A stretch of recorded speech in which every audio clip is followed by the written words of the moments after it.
Le domaine de Yanis Sport sur les rives froides de l'Atlantique ne raconte pas seulement l'histoire d'E une famille, mais celle d'E une prédation. Le vent qui siffle entre les volets de la demeure des Kennedy ne porte pas l'odeur de Eliod, mais celle du pouvoir brut et de la tragédie purifiée par l'argent.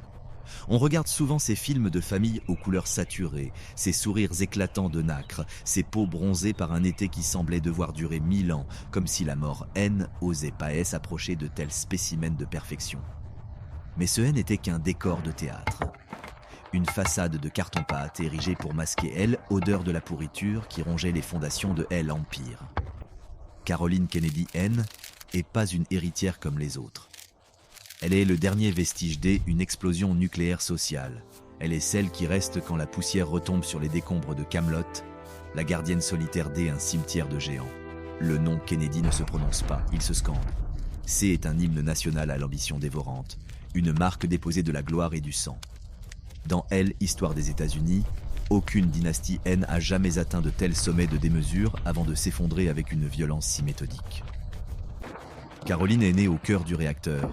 Entre or, amassé dans les combines de la Prohibition, et les intrigues de haute trahison qui se tramèrent dans les couloirs du Capitole. Elle était la princesse d'un royaume bâti sur des sables mouvants, une enfant dont chaque rire était immortalisé par des photographes payés pour construire un mythe. Mais pour comprendre l'abîme dans lequel elle a dû apprendre à marcher, il faut d'abord mesurer la hauteur vertigineuse de la citadelle que son grand-père avait construite.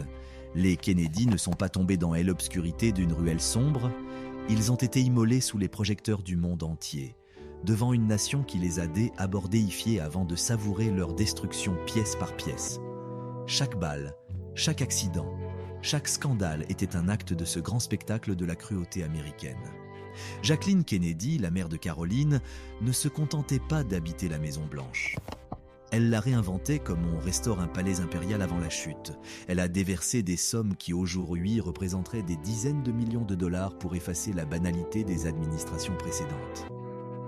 Elle a fait venir de la porcelaine de Limoges, des meubles Louis XV, dont le prix d'un seul pied aurait pu nourrir une ville ouvrière de l'Ohio pendant 1 an. La Maison Blanche n'était plus le siège de la démocratie. C'était le musée personnel de l'excès raffiné des Kennedy. Caroline évoluait dans cette bulle des opulences indécentes, une cage dorée où le quotidien était une mise en scène. Pendant que les enfants de l'Amérique jouaient dans la poussière des banlieues ouvrières, elle montait son poney Macaroni sur la pelouse sud, entourée d'agents du secret service dont le coût de protection quotidien dépassait le salaire annuel d'un mineur. Elle avait son propre chef, ses jouets envoyés par des empereurs et des présidents, des poupées en haute couture et des bibelots en or massif. Une vie de pure fiction politique. Pourtant, sous ce vernis de perfection esthétique, le clan Kennedy dissimulait des horreurs que même leurs ennemis les plus féroces auraient osé imaginer. Obsession maladive de Joseph Patrick Kennedy pour la réussite et la pureté génétique de sa lignée, a conduit au crime le plus froid de cette dynastie. En 1941, le patriarche a décidé que sa propre fille, Rosemary, la tante de Caroline, était une menace pour la trajectoire politique de ses frères. Elle était trop instable, trop humaine, trop imparfaite pour l'image de marque du clan. Dans un acte une cruauté clinique, il a ordonné une lobotomie préfrontale. Hélène n'avait que 23 ans. L'opération fut un désastre absolu. Rosemary est passée de l'état de jeune femme vibrante à celui d'une enfant de 2 ans en quelques coups de scalpel. Sans un remords, son propre père, a fait effacer des registres officiels. Elle a été enterrée vivante dans une institution privée, interdite de cité, interdite de nom, sacrifiée sur l'autel de la réputation familiale.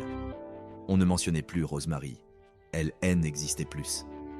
Avant de découvrir l'horreur indicible qui se cachait derrière ses sourires de façade et la suite de cette malédiction qui semble ne jamais vouloir s'éteindre, rejoignez notre cercle pour ne rien manquer de ces vérités interdites.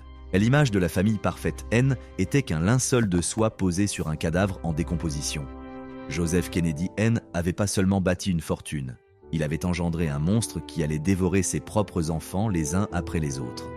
La lobotomie de Rosemary N était que le premier acte d'une tragédie grecque moderne, où chaque réussite éclatante devait être payée par une dose équivalente de souffrance humaine. Caroline a grandi dans ce silence étouffant, entourée de fantômes dont on ne devait jamais prononcer le nom, apprenant très tôt que chez les Kennedy, Elle, image, vaut toujours plus qu'une vie humaine. On se demande alors si les murs de la Maison Blanche ne gardent pas encore les traces de cette froideur impitoyable, dissimulée sous la soie de Limoges. Caroline a grandi dans un écosystème où l'échec n'était pas une simple déception, mais une sentence d'excommunication. Dans cette famille, ne pas être le premier signifiait cesser d'exister. C'était la règle d'acier imposée par le patriarche, une loi biologique où la faiblesse était gommée par le silence ou le scalpel. En 1960, le pouvoir politique de son père n'était pas seulement absolu, il était divin. John Fitzgerald Kennedy ne gouvernait pas une nation, il régnait sur un imaginaire planétaire. Pour lui, le salaire de président n'était qu'une curiosité administrative, de la menue monnaie qu'il jetait dédaigneusement aux œuvres de charité parce que les coffres de la famille débordaient d'un or accumulé dans l'ombre. L'excès n'était pas un luxe, c'était l'air qu'il respirait. Alors que les stars les plus scintillantes d'Hollywood devaient encore composer avec les limites de leurs conditions, les Kennedy survolaient le monde dans des jets privés quand l'aviation civile en était encore à ses balbutiements. À la Maison-Blanche, les réceptions n'étaient pas des dîners, mais des rituels de puissance. Le cristal de baccarat teintait sous les lustres, le champagne français coulait comme l'eau du Potomac, tandis que Frank Sinatra et Marilyn Monroe murmurait des secrets dangereux à l'oreille d'un pouvoir qui se pensait invincible. Caroline était la pierre angulaire de cet édifice, l'enfant princesse dont le visage en couverture des magazines vendait l'espoir à une Amérique hypnotisée. Elle était le symbole d'un futur radieux, ignorant que le sol sous ses pieds était déjà miné par une dette de sang. Cette arrogance portait un nom ancien, l'hybris. Joseph Kennedy, le bâtisseur de cet empire, avait défié les dieux avec une devise qui allait devenir son arrêt de mort. La deuxième place est pour les perdants. En refusant la médiocrité, il avait invité la tragédie. Les Kennedy agissaient comme des divinités modernes, oubliant que dans chaque mythe, les dieux exigent un sacrifice à la hauteur de l'ambition. En 1963, alors que Camelot brillait de ses derniers feux, les fissures commençaient à lézarder le marbre. Derrière le sourire iconique de Jackie et le charme dévastateur de Jack, le chaos bouillonnait. Des connexions troubles avec la mafia de Chicago pour voler une élection, des maladies chroniques dissimulées sous des doses massives d'amphétamines et de stéroïdes, et les infidélités compulsives que Jacqueline supportait avec une dignité glaciale, comme une reine acceptant les humiliations pour préserver la couronne. Le 22 novembre 1963, l'univers de Caroline, alors âgée de 5 ans, a volé en éclats sous le soleil de plomb de Dallas. Ce jour-là, 3 détonations n'ont pas seulement tué un homme, elles ont pulvérisé une réalité. Dans la limousine décapotable qui remontait Elm Street, l'air sentait le parfum coûteux de sa mère. En une fraction de seconde, cette odeur fut remplacée par celle, métallique et écœurante, du sang chaud et de la poudre. Le tailleur rose Chanel, symbole de l'élégance suprême, devint une nappe mortuaire maculée de fragments d'os et de cervelle. Jackie Kennedy, dans un accès de fureur et de désespoir aristocratique, refusa de se changer. Elle voulait que le monde voie ce qu'ils avaient fait. Elle voulait que l'horreur soit indélébile. À 5 ans, Caroline a été forcée de comprendre une vérité que la plupart des adultes passent leur vie à fuir. Ni les millions de dollars, ni les agents armés, ni le nom le plus puissant du monde ne peuvent arrêter une balle de fusil. Lors des funérailles, alors que le petit John saluait le cercueil de son père, Caroline n'était déjà plus une enfant. Elle était la gardienne d'un héritage de douleur. Mais ce que Jacqueline ne percevait pas encore, et que Caroline mettrait des décennies à assimiler, c'est que Dallas n'était que le lever de rideau. La mort de son père n'était pas un accident de l'histoire, c'était le début d'une moisson systématique. La malédiction ne faisait que s'échauffer. Joseph Kennedy avait ouvert les vannes d'un réservoir de malheur qui allait engloutir ses fils, ses petits-fils et ses alliés. Pour Caroline, le futur n'était pas une promesse, mais un champ de mines. Elle allait voir ses oncles tomber, ses cousins succomber à des overdoses dans des hôtels miteux et des avions s'abîmer dans le silence noir de l'océan. Elle ne savait pas encore qu'elle était l'élue, celle condamnée à survivre à tous les autres pour éteindre la lumière d'un rêve devenu un cauchemar héréditaire. Son nom était son plus grand trésor, mais il allait devenir la chaîne la plus lourde jamais portée par une femme. L'enterrement au cimetière d'Arlington n'était pas seulement une cérémonie d'adieu, c'était la mise sous scellé d'une enfance. À peine âgée de 6 ans, Caroline Kennedy a cessé d'appartenir à elle-même pour devenir une propriété de l'État, un monument vivant de la douleur américaine. Alors que les autres petites filles de son âge découvraient l'insouciance des jeux de cour d'école, Caroline déambulait dans les couloirs glacés d'une réalité où son père n'était plus un homme qui l'embrassait le soir, mais un martyr de marbre dont l'ombre s'étirait sur chaque aspect de sa vie. Elle était la gardienne d'un nom que le monde entier s'appropriait avec une voracité indécente. Mais la tragédie, loin d'être rassasiée par le sang versé à Dallas, semblait avoir développé un appétit insatiable pour la lignée des Kennedy. Jacqueline, la veuve de l'Amérique, vivait désormais dans une paranoïa qui n'avait rien d'une maladie mentale, mais tout d'une intuition de survie. Elle sentait, avec une terreur viscérale, que ses enfants étaient les prochaines cibles d'un destin qui exigeait l'extinction totale de la race. Cette soif de fuir la malédiction américaine allait pousser Caroline vers un exilio baigné dans une richesse encore plus obscène et vulgaire que celle de la Maison-Blanche. Une fortune qui ne sentait pas le papier des archives d'État, mais le pétrole, le sel des océans et la brutalité d'un homme que le monde entier percevait comme un pirate des temps modernes, Aristote Onassis.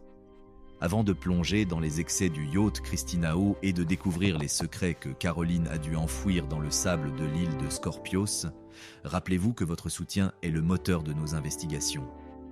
Pour que ces chroniques de pouvoir et de sang continuent d'exister, rejoignez notre cercle. Votre fidélité est le seul rempart contre l'oubli de ces vérités dérangeantes. Le répit fut de courte durée. En 1968, 5 ans après le traumatisme de Dallas, le clan Kennedy tenta un mouvement désespéré pour reconquérir le trône perdu. Robert, Bobby Kennedy, l'oncle de Caroline et sa figure paternelle de substitution, décida de se jeter dans l'arène présidentielle. Bobby était l'héritier direct du charisme de son frère, mais aussi de ses ennemis les plus féroces. Pour Caroline, Uncle Bobby était l'encre qui maintenait à flot les débris du rêve de Camelot. La machine Kennedy se remit en marche avec une puissance financière terrifiante. Des millions de dollars furent injectés dans une campagne frénétique, des jets privés sillonnaient le pays et une mécanique politique implacable semblait promettre le retour de la dynastie à Washington.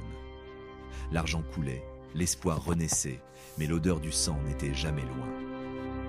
En juin 1968, dans les entrailles d'un hôtel de Los Angeles, l'horreur se répéta avec une symétrie que certains qualifieraient de démoniaque. Bobby Kennedy fut exécuté à bout portant dans les cuisines de l'hôtel Ambassador, au milieu des vapeurs de graisse et des cris de panique. Caroline, 10 ans, dut assister à l'effondrement du second pilier de son existence. Ce second assassinat fut le coup de grâce pour la résilience de Jacqueline. Derrière les murs de sa résidence new-yorkaise, elle hurla sa vérité. « Ils sont en train de tuer les Kennedy et mes enfants sont les prochains. » C'est à cet instant précis qu'elle prit la décision radicale d'arracher Caroline et son frère John aux États-Unis, de les soustraire à la politique, au secret service et au regard d'une nation qui semblait se nourrir de leur agonie. C'est ici qu'entre en scène le prédateur des mers, Aristote Onassis. En 1968, le mania grec régnait sur une fortune estimée à plus de 500 millions de dollars de l'époque, ce qui représenterait aujourd'hui une puissance de feu de plus de 4 milliards de dollars. Onassis n'était pas seulement riche, il était souverain. Il possédait une flotte de superpétroliers qui déplaçaient l'énergie du monde et une île privée, Scorpios, une forteresse dorée émergeant de la mer Ionienne. Le mariage de Jacqueline avec Onassis en octobre 1968 fut vécu par Caroline comme une profanation, une trahison absolue du mythe de son père. Mais pour sa mère, ce n'était pas une histoire d'amour. C'était une police d'assurance vie achetée avec des diamants et de l'or. Elle échangeait son prestige contre la sécurité physique de ses enfants, loin de la terre américaine qui avait bu le sang de son mari et de son beau-frère. Pourtant, Caroline allait vite comprendre que sur l'île de Scorpios, le luxe n'était qu'une autre forme de prison. Les secrets qui commençaient à s'accumuler dans ce paradis fortifié étaient peut-être plus sombres que les complots de Washington. L'argent d'Onassis pouvait acheter des armées de garde, mais pouvait-il acheter le silence du destin qui continuait de rôder autour de la jeune héritière ? Caroline passa de l'élégance sobre de Georgetown à l'opulence extravagante et presque barbare de l'empire Onassis. Le yacht de son nouveau beau-père, le Christina O, n'était pas un simple bateau. C'était un monument à l'excès indécent. Les tabourets du bar étaient recouverts de cuir de prépuce de baleine, les robinets étaient en or massif et des toiles du Gréco ornèrent les parois des cabines. Caroline se retrouva piégée dans une cage dorée où le champagne coulait plus librement que l'eau et où les invités s'appelaient Winston Churchill ou Greta Garbo. Mais l'île de Scorpios n'était pas le refuge que sa mère avait espéré. À l'adolescence, Caroline devint la proie privilégiée des paparazzi, ces charognards de l'image qui la traquaient sur les plages de sable importées d'Afrique du Nord. La vie privée, ce luxe que même les milliards d'Onassis ne pouvaient acheter, lui fut arraché. Elle grandit sous l'objectif de caméras qui n'attendaient qu'une chose, la voir s'effondrer, pleurer ou trahir son sang. Cette pression constante forgea en elle une cuirasse de silence et de froideur qui allait devenir sa seule arme de survie. Pendant ce temps, de l'autre côté de l'Atlantique, ce qui restait de l'empire politique des Kennedy sombrait dans une déchéance morale absolue. En 1969, l'incident de Chappaquiddick brisa les dernières illusions de grandeur. Edward Ted Kennedy, le dernier des fils de Joe, laissa une femme se noyer dans une voiture immergée pour tenter de sauver sa carrière politique. Un Kennedy qui s'enfuit, une secrétaire qui étouffe dans l'obscurité d'une rivière, et un nom qui perd définitivement son autorité morale.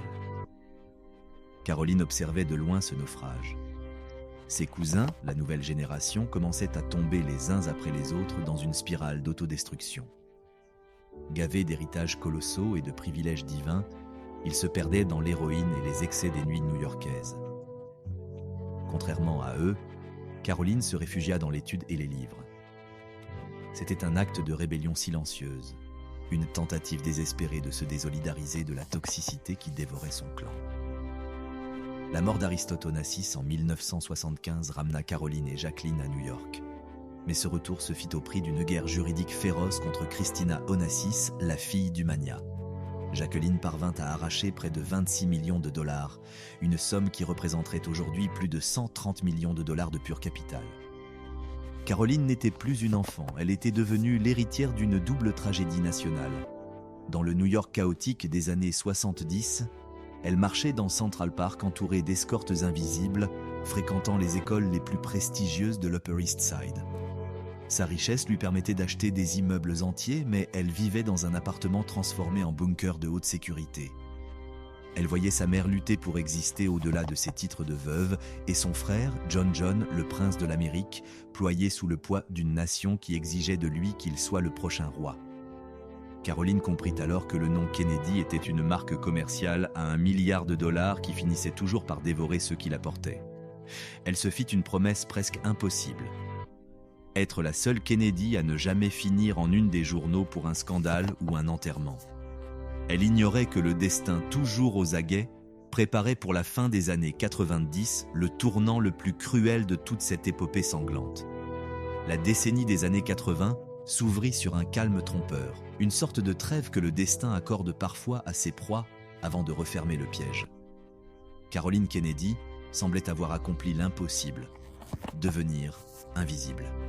Elle s'était réfugiée dans les couloirs feutrés de Harvard, puis dans le silence monacal du Metropolitan Museum of Art, loin du tumulte des meetings politiques et de l'odeur du soufre qui collait à sa peau.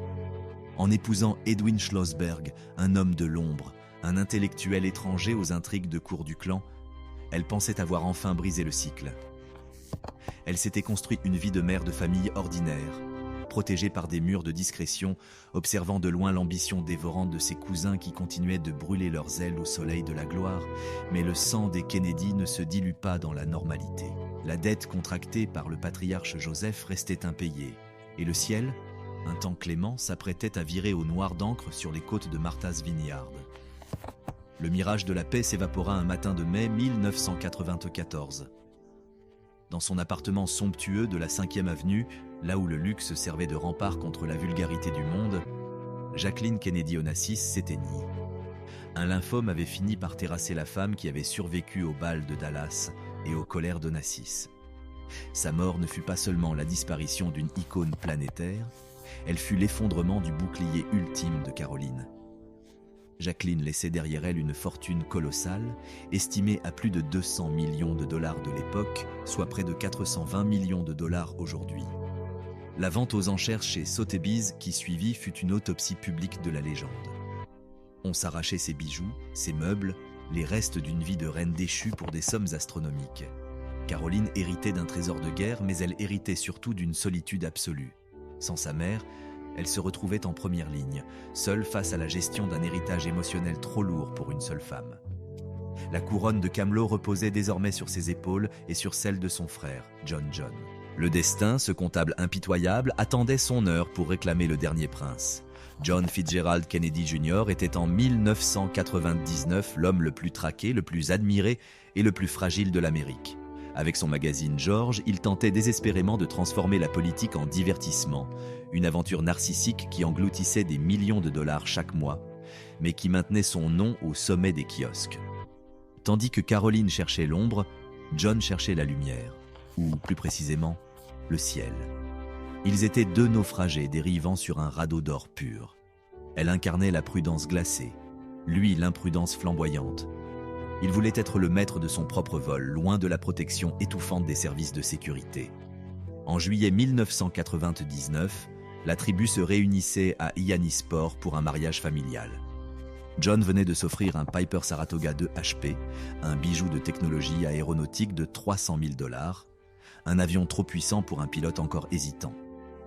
Il décida de prendre les commandes pour relier le New Jersey à Martha's Vineyard, emmenant avec lui sa femme Caroline Bessette et sa belle-sœur. Par une intuition que certains diront divine et d'autres simplement rationnelle, Caroline Kennedy ne monta pas dans cet avion. Elle resta à terre, attendant un signal, un appel, une confirmation que le vol s'était bien passé. Cet appel ne vint jamais.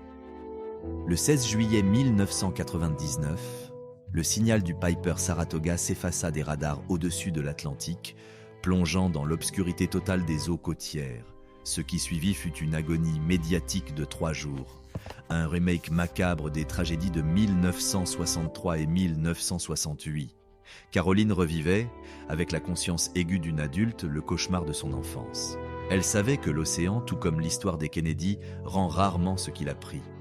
Le poids de sa fortune de 300 millions de dollars se transforma instantanément en une chape de plomb. À quoi sert l'or quand on doit identifier le corps de son unique frère au fond d'un abîme de fer et d'eau? La chute de l'Empire atteignait son point de non-retour, laissant Caroline comme l'unique survivante d'un noyau familial pulvérisé par la fatalité. La marine des États-Unis a déployé pour cette ultime tragédie une armada technologique dont le coût a dépassé les 15 millions de dollars. Des sonars de pointe balayaient les ténèbres abyssales, tandis que des plongeurs d'élite s'enfonçaient dans le silence glacé de l'Atlantique. Le monde entier était suspendu aux écrans, guettant un miracle pour celui qu'on appelait le fils de l'Amérique, le petit garçon qui avait autrefois salué le cercueil de son père devant une nation en larmes. Mais la malédiction des Kennedy ne connaît pas la miséricorde. Elle ne traite qu'avec la mort. Le 21 juillet, les plongeurs ont enfin localisé l'épave, gisant par 35 mètres de fond. John était toujours là, sanglé dans son siège de pilote, les mains crispées sur les commandes dans un dernier spasme de volonté.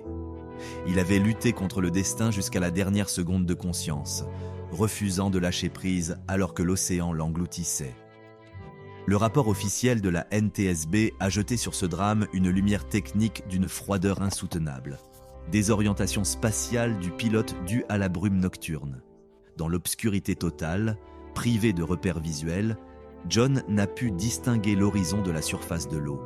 Prisonnier d'une illusion sensorielle, il pensait redresser son appareil vers les étoiles alors qu'il l'enfonçait en spirale vers son propre tombeau. Pour Caroline, cette nouvelle fut le coup de grâce, l'instant où le dernier rempart de son intimité s'effondra. En une seule nuit, elle est passée du statut de sœur protégée à celui de seule survivante, l'unique héritière d'un champ de ruines. Elle avait enterré son père, sa mère, ses oncles, et maintenant ce frère qu'elle aimait plus que sa propre vie. Elle dut prendre la décision la plus déchirante de son existence. Disperser les cendres de John en mer, confiant le dernier prince de Camelot à l'élément même qui avait déjà dévoré la fortune d'Onassis et qui venait de briser sa lignée. Avec la disparition de son frère, Caroline Kennedy a recueilli l'intégralité de la fortune familiale, devenant l'une des femmes les plus riches et les plus seules des États-Unis. Son patrimoine net dépasse aujourd'hui les 300 millions de dollars. Elle est la propriétaire de domaines massifs à Martha's Vineyard, comme Redgate Farm, une enclave de 140 hectares valorisée à plus de 65 millions de dollars. Elle possède des résidences de luxe à Manhattan et une collection d'archives historiques dont la valeur est inestimable. Mais cet argent est, par essence, un argent de sang. Chaque dollar sur ses comptes bancaires semble correspondre à un membre de sa famille tombé prématurément. Caroline s'est retrouvée dans une position unique et terrifiante, étant la seule personne vivante capable de raconter l'envers du décor de Kaamelott. Sa réponse fut un silence de plomb. Elle s'est retirée du monde, se murant dans l'anonymat de son mariage avec Edwin Schlossberg pour élever ses 3 enfants, loin de la contagion du pouvoir. Pendant les premières années du XXIe siècle, Caroline Kennedy est devenue le fantôme le plus élégant de la haute société new-yorkaise. Elle s'est consacrée à une philanthropie discrète, injectant des millions dans l'éducation publique et travaillant dans l'ombre de la bibliothèque de son père. Elle voulait que le nom Kennedy soit associé à la culture et aux livres, et non plus aux autopsies et aux scandales. Mais l'Amérique n'était pas prête à la laisser partir. À chaque crise politique, à chaque vacance de pouvoir, son nom surgissait comme celui d'une rédemptrice. Les démocrates l'ont supplié de réclamer le siège de sénateur autrefois occupé par son oncle Robert, puis par Hillary Clinton. Caroline, cependant, connaissait le tarif d'entrée dans l'arène. Elle avait vu son père et ses oncles se faire abattre pour avoir cherché à diriger le monde, et elle avait vu son frère mourir sous la pression d'une nation qui exigeait de lui qu'il soit un dieu. Elle avait compris que pour un Kennedy, la politique n'est pas une carrière, c'est une sentence de mort. Pourtant, en 2008, Caroline a fini par rompre ce silence sacré. Un mouvement qui a stupéfié les observateurs et l'a conduite à occuper des postes diplomatiques de très haut niveau, notamment comme ambassadrice au Japon. Là-bas, elle a géré des intérêts géopolitiques se chiffrant en milliards de dollars, naviguant entre les puissances mondiales avec la froideur et l'efficacité d'une femme qui n'a plus rien à perdre. Était-ce une victoire sur la malédiction ou simplement l'étape finale d'un cycle inévitable qui l'obligeait à servir la nation qui avait broyé les siens?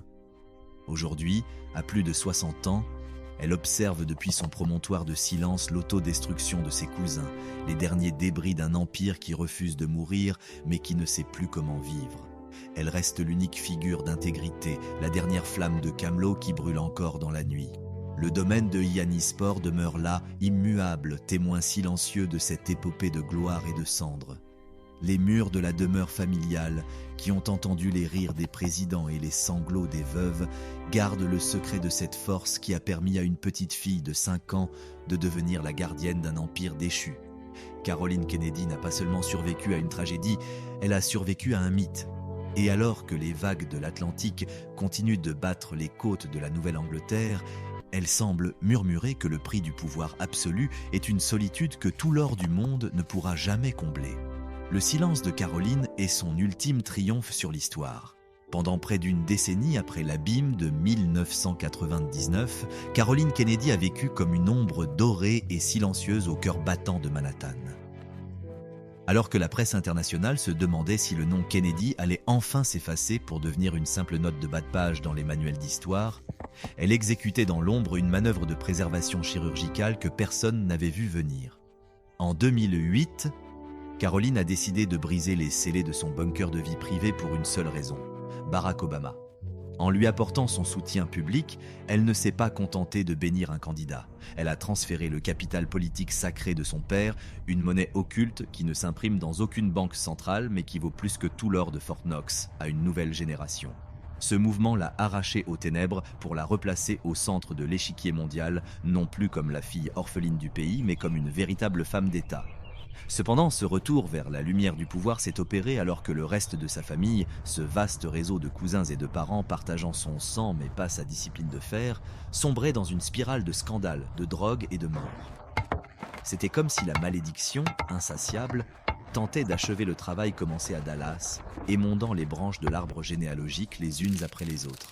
Avant de découvrir comment Caroline a dirigé les intérêts géopolitiques de la première puissance mondiale au Japon et le contraste humiliant avec les dérives de son cousin Robert F. Kennedy Jr., rejoignez notre cercle pour ne rien manquer de ces chroniques où la gloire se paye toujours en sang. Peut-on sauver un nom quand la moitié de ceux qui le portent semblent résolus à le traîner dans la boue? La réponse de Caroline Kennedy fut l'exil diplomatique de haut vol. En 2013, elle fut nommée ambassadrice des États-Unis au Japon. ce n'était pas un titre honorifique pour une héritière oisive. Caroline est passée à la gestion directe de la relation avec la troisième économie mondiale, supervisant des traités commerciaux se chiffrant en dizaines de milliards de dollars et la présence stratégique de plus de 50 000 soldats américains sur le sol nippon. Son arrivée à Tokyo fut un événement impérial. Des milliers de Japonais se sont massés dans les rues, non pour voir une diplomate, mais pour entrevoir l'incarnation vivante de la mystique américaine traverser la ville en carrosse pour présenter ses lettres de créance à l'empereur Akihito. Au Japon, Caroline n'était pas une fonctionnaire, elle était une souveraine sans couronne. Elle a géré les crises de sécurité nationale et les tensions militaires avec une efficacité glaciale, une rigueur qui rappelait la discipline martiale de son grand-père Joe. Pendant qu'elle occupait ce trône diplomatique, son patrimoine personnel continuait de gonfler, nourri par des investissements immobiliers stratégiques et un fonds fiduciaire familial qui, selon les documents publics, lui générait entre 12 et 30 millions de dollars de revenus annuels en simples dividendes. Mais alors qu'elle foulait les marbres du pouvoir à Tokyo, le reste du clan Kennedy aux États-Unis mettait en scène un naufrage moral sans précédent. La comparaison est d'une brutalité sans nom. Tandis que Caroline maintenait la dignité du nom Kennedy dans les hautes sphères de la diplomatie, son cousin Robert F. Kennedy Jr. devenait une figure de controverse mondiale. Il traînait le nom de l'oncle de Caroline dans la fange des théories du complot, un parcours marqué par un passé d'addiction à l'héroïne qui avait failli lui coûter la vie dans les années 80. D'autres cousins n'ont pas eu cette chance. La quatrième génération, les enfants des oncles de Caroline, ont commencé à tomber comme des dominos devant la même obscurité psychologique qui avait dévasté leurs parents. En 2012, Mary Richardson Kennedy, l'épouse de Robert Jr., s'est pendue dans sa grange après des années de lutte contre la dépression et le poids asphyxiant d'être une Kennedy par alliance. Caroline a dû observer depuis le Japon cette nouvelle tragédie s'ajouter à la liste noire du clan. Un rappel sanglant que pénétrer dans le cercle de cette famille était, pour beaucoup, une sentence de mort psychologique. L'argent des Kennedy peut acheter des îles, des gratte-ciels et des armées, mais il semble incapable d'acheter la paix de l'esprit. La question demeure alors que le crépuscule descend sur cette dynastie. Caroline est-elle parvenue à racheter le péché originel de son grand-père par son silence et son service, ou n'est-elle que le témoin final, lucide et impuissante, d'un naufrage qui refuse de s'achever ? Le destin semble avoir gardé le meilleur pour la fin, car dans l'ombre de la fortune de Caroline se cache la vérité sur ce qu'il adviendra du nom Kennedy lorsqu'elle ne sera plus là pour le protéger. La fortune globale du clan Kennedy, cette montagne d'or estimée à plus d'1,2 milliard de dollars, n'a jamais été un simple compte en banque. C'est un instrument d'autodestruction massive, un poison lent injecté dans les veines de chaque héritier dès son premier cri. Pour beaucoup, ces fonds fiduciaires alimentés par des décennies de spéculation et de combines politiques n'ont servi qu'à financer une descente aux enfers dans les palaces de Palm Beach ou les cliniques de désintoxication de Malibu. On voit ces jeunes héritiers, le teint pâle et le regard vide, dépenser des millions pour oublier qu'ils portent un nom trop lourd pour leurs frêles épaules. Le contraste avec Caroline est d'une violence absolue. Là où ses cousins achètent du silence ou de la poudre, elle transforme ses 300 millions de dollars en remparts. Elle finance des bibliothèques comme on érige des forteresses et dirige des missions diplomatiques comme on mène une guerre sainte. Elle est devenue la Kennedy respectable, celle que l'élite s'arrache, mais ce respect est sa prison la plus parfaite. Dans les réunions de famille à Hyannisport, elle n'est plus une sœur ou une cousine, elle est une reine-mère distante, observant avec une tristesse glaciale l'empire de son père se liquéfier entre les mains de parents médiocres et dévastés. En 2019, la faucheuse a frappé une nouvelle fois, là où tout a commencé. Saoirse Kennedy Hill, la petite nièce de Caroline, a succombé à une overdose accidentelle à l'âge de 22 ans, dans cette même propriété de Hyannisport où Caroline courait enfant. Le corps sans vie d'une jeune fille de 22 ans sur le sol de la légende. C'était l'écho terrifiant de la mort de David Kennedy en 1984. Pour Caroline, ce fut la preuve irréfutable que le sang des Kennedy est infecté par une mélancolie biologique, une soif de risque que tout l'or de la réserve fédérale ne pourrait étancher. Elle a enterré plus de proches que n'importe quelle autre figure de notre siècle, développant une résilience que ses détracteurs qualifient de robotique. Mais ce n'est pas de la froideur, c'est une technique de survie. Elle refuse de couler. Elle regarde l'abîme et elle tourne le dos. Aujourd'hui, Caroline Kennedy Schlossberg ne se contente pas de gérer des œuvres de charité. Depuis 2022, elle occupe le poste d'ambassadrice en Australie, une fonction qui la place au centre d'un balai de fer et d'atomes. Elle supervise l'alliance AUKUS, un accord de sous-marins nucléaires et de technologies de défense évalué à 368 milliards de dollars. 368 milliards. C'est une puissance de feu qui dépasse tout ce que son père a pu manipuler durant la guerre froide. Caroline est devenue, par la force des choses et la mort des autres, le Kennedy le plus puissant de l'histoire, surpassant la longévité politique de son propre géniteur. Mais cette ascension s'accompagne d'une solitude sépulcrale. Ses enfants, Jack, Rose et Tatiana, ont été élevés dans une discipline de silence quasi religieuse. Elle les a tenus à l'écart de la politique électorale, cette drogue qui a tué leurs ancêtres, tentant de faire d'eux les premiers Kennedy en 3 générations qui ne finiront pas comme des parias ou des martyrs. Elle est désormais l'unique dépositaire des secrets les plus sombres de la dynastie. Elle possède les journaux intimes de sa mère, les lettres cryptées de son père, et la vérité brute sur ce qui se tramait dans les alcôves de la Maison Blanche et sur les ponts du Christina Hall. Sa fortune lui permet d'évoluer dans une sphère d'influence où le commun des mortels n'a pas accès, mais chaque pas qu'elle fait est escorté par les fantômes de Dallas et de Martha's Vineyard. On raconte qu'elle ne monte plus jamais dans un petit avion et que sa sécurité personnelle, même en dehors de ses fonctions officielles, est celle d'un chef d'État en temps de guerre. La peur est l'ombre de son immense fortune. Alors que le soir descend sur sa carrière, une question demeure obsédante. Lorsque Caroline s'éteindra, est-ce que Camelot mourra avec elle? Elle prépare la distribution de son héritage avec la précision d'un horloger, veillant à ce que l'argent ne devienne pas, une fois de plus, l'instrument du désastre. Elle a passé 60 ans à attendre le prochain coup de la parque, 60 ans à transformer une tragédie grecque en une leçon de diplomatie internationale. Elle est la dernière debout, le témoin final d'un naufrage qui a duré un demi-siècle. Caroline Kennedy Schlossberg n'est pas seulement une héritière. Elle est le point final d'une phrase commencée dans le sang et terminée dans le silence d'un bureau feutré à Canberra. Elle a survécu au mythe, mais le prix de cette survie est d'être la seule à savoir vraiment ce que coûtait le sourire de son père. Le domaine de Yannis Sport peut bien continuer à braver les vents de l'Atlantique, il ne sera bientôt plus qu'un musée vide. Le véritable empire, celui des secrets et des larmes dissimulées, s'éteindra avec la dernière femme de la lignée. Caroline Kennedy n'est plus une femme, elle est devenue un coffre-fort de chair et de sang. Elle est l'archive vivante, l'unique réceptacle du nerf qui a défini l'âme convulsive des États-Unis. Elle trône aujourd'hui au sommet d'une pyramide d'or que les analystes du Wall Street Journal et les spécialistes des fortunes dynastiques n'osent plus chiffrer qu'avec une prudence de courtisan, mais les estimations les plus froides dépassent de loin les 300 millions de dollars. Ce capital ne circule pas pour le plaisir, il croît chaque année, irrigué par un réseau tentaculaire de trusts familiaux et de propriétés foncières qui ne sont plus de simples terrains, mais des sanctuaires historiques intouchables. Pour Caroline, cet argent n'a jamais été une promesse de joie ou une invitation à la fête. C'est un instrument de bunkérisation.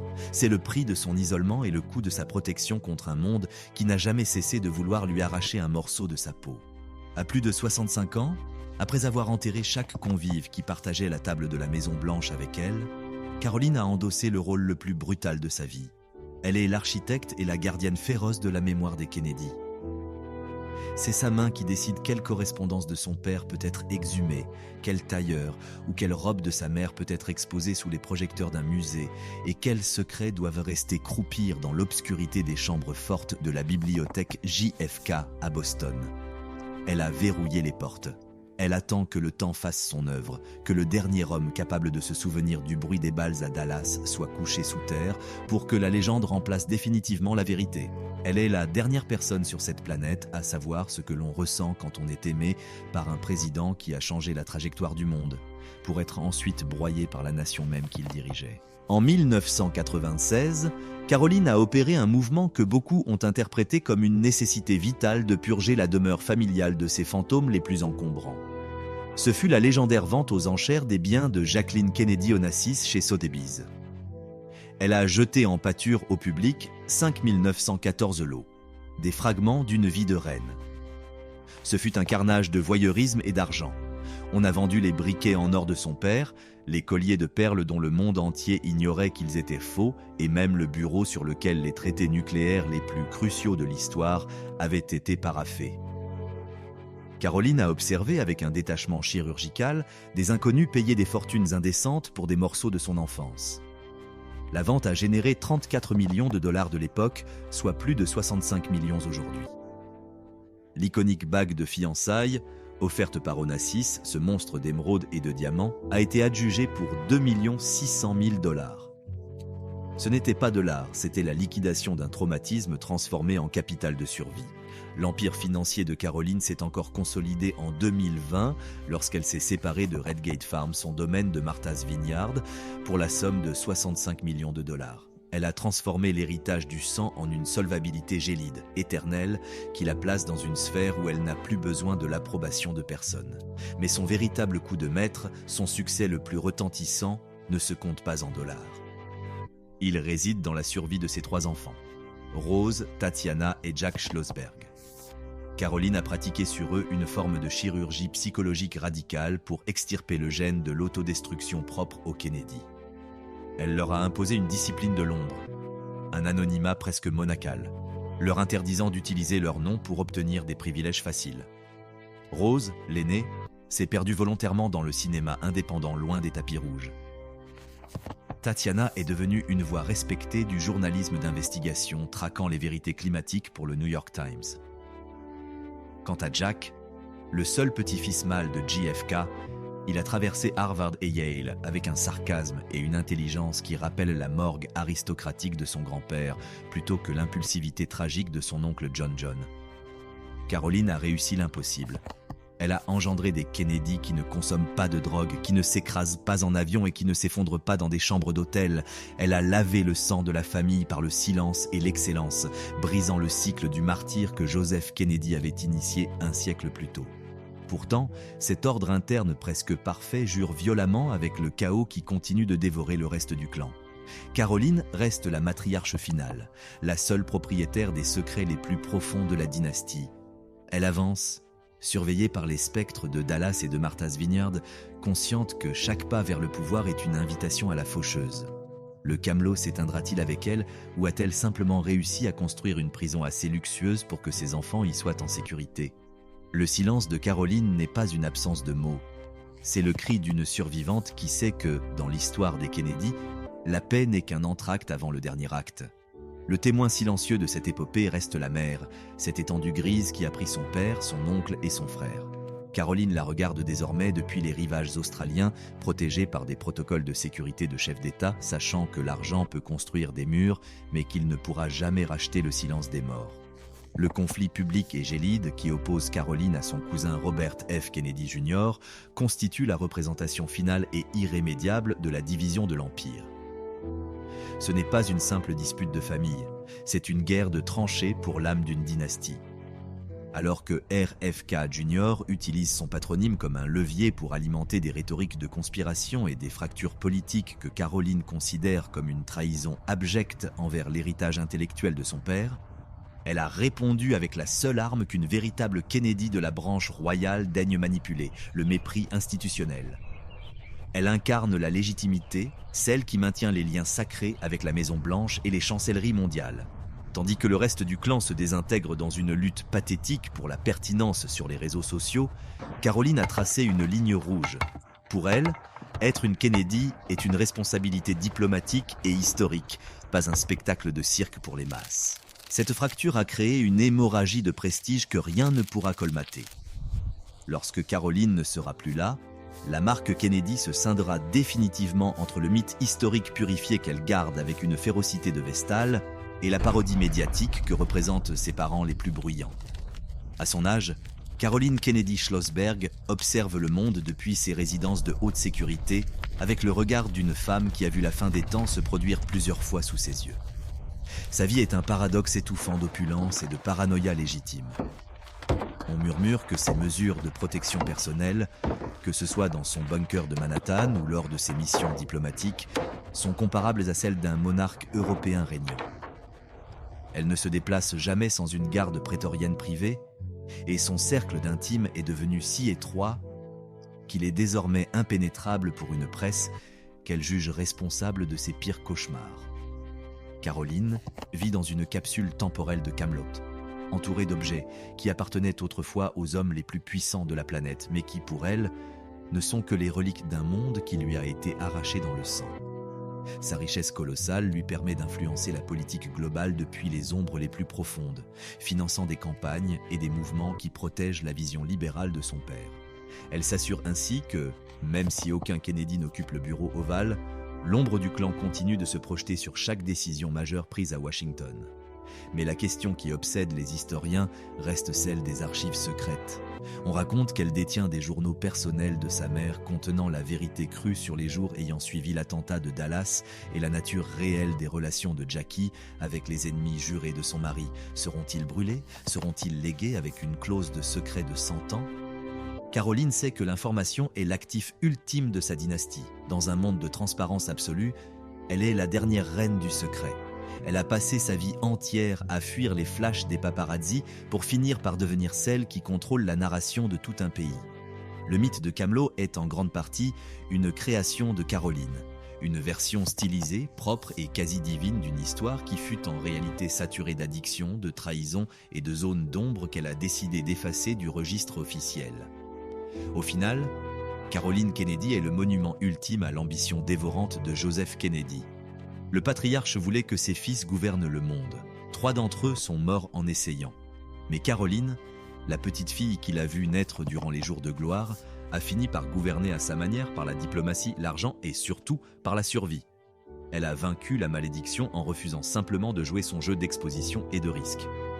Là où ses ancêtres cherchèrent la lumière aveuglante des projecteurs pour y trouver l'obscurité de la tombe, Caroline a cherché l'ombre et y a trouvé la permanence. C'est un succès total, mais un succès teinté d'une mélancolie qu'aucun chèque de 300 millions de dollars ne pourra jamais compenser. Elle est la femme qui possède tout, excepté les personnes avec qui elle aurait voulu partager cet empire. Lorsque Caroline Kennedy fermera les yeux pour la dernière fois, le XXe siècle américain prendra officiellement fin. Avec elle disparaîtra la dernière connexion directe avec l'homme qui a promis la lune et la femme qui a appris au monde comment souffrir avec une élégance glacée.